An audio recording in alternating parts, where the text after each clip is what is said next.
Bond rings in Fire Emblem Engage are pretty bad. The stat boosts they provide when equipped are paltry. They're acquired with a random lottery roll, and the worst part is they cost an absurd amount of Bond points. But what if I were to tell you that you could get a coveted, juicy S-rank ring?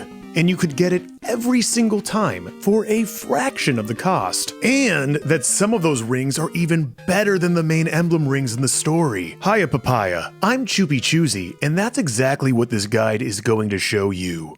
To perform this exploit, you're going to need at least 1,000 Bond points. On the world map, enter a location that has the option Begin Chapter available, and then immediately exit that chapter in the Battle Prep menu. Locations with skirmishes will not work with this method. The best options are Paralogs or the next available story chapter. Once you've returned to the world map, save your game. After saving, go to the Ring Chamber in Somniel. Choose the emblem of the character pool you want to commit to and create 10 Bond rings. If you already got an S-rank ring you wanted, that's great. Skip to step 6 at this timestamp. If you did not get an S-rank ring, then go to the system menu, reload your last save, and repeat steps 2 through 5 until you get a desirable result. Now that you've pulled a coveted, juicy S-rank ring, we're going to go an extra step beyond and get you that special Choop discount. Take note of what position your ring appeared in your pull. In this case, my S-rank Tharja is in the 2nd position. Reload your save one more time. Don't go into a battle, go straight back into the ring chamber, and instead of creating 10 rings, only create 1. The game's data has not reseeded, meaning that this single ring will correspond to the 1st position of your bulk pull before you reloaded your save. In fact, every subsequent ring you pull individually will correspond exactly to the order of that bulk pull. It's a cheeky little way of seeing into the future. So in my case, the certainty I'll pull an S-rank ring on my 2nd pull is 100%, and it only cost me 200 Bond points.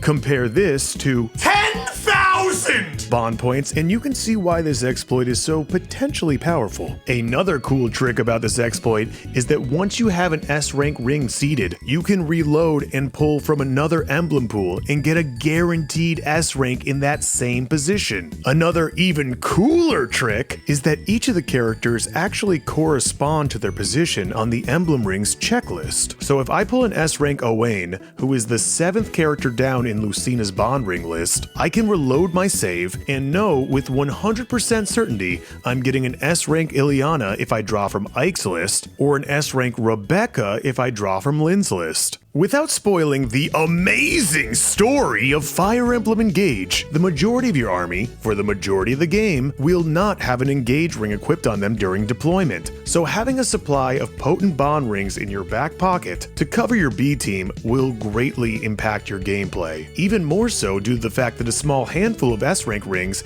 give very useful passive and active skills when equipped. Here are my picks for the best ones in the game, based on both availability and performance.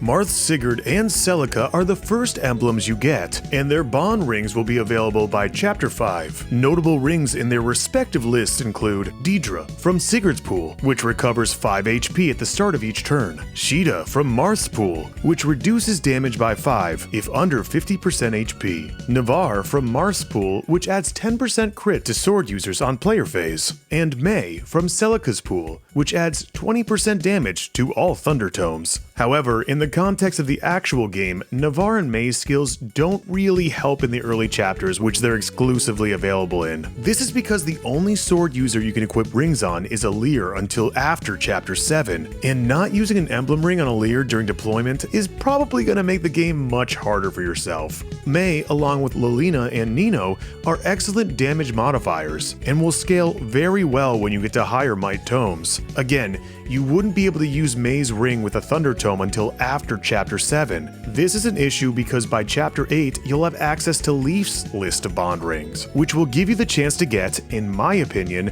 the best Bond ring in the entire game. Olwen's Dire Thunder, a tome revered by Fire Emblem elitists and babies alike. It does exactly what you think. It gives your basic Thunder Tome a Brave effect, making every use of your 3 range 80 hit go 2 for chip damage, attack twice. Even without this ring, Thunder is one of the most indisposable tools in your arsenal for some of the most difficult maps in the game. Having it do double the damage all the time is obviously very good, so if you're going to spend time re-rolling for any ring, make it this one.